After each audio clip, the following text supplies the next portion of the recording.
how to fill miters in the middle of baseboard in the middle of a room. I'll use this stuff, Dynapatch Pro. Let me show you not what to do first.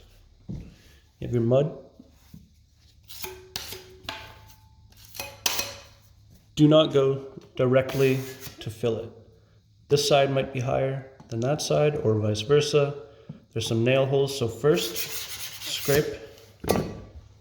Grab yourself one of these. I'm using Ryobi. It was gifted to me by my old boss.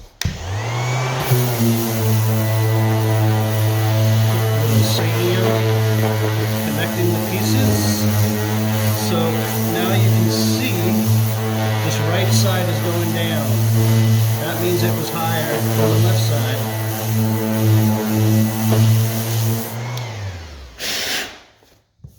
Really nice. One more time. Perfect. Now you can do your mudding. Pull it all out. And I'll probably do 2 coats on this with this mud. If it's really bad, 3.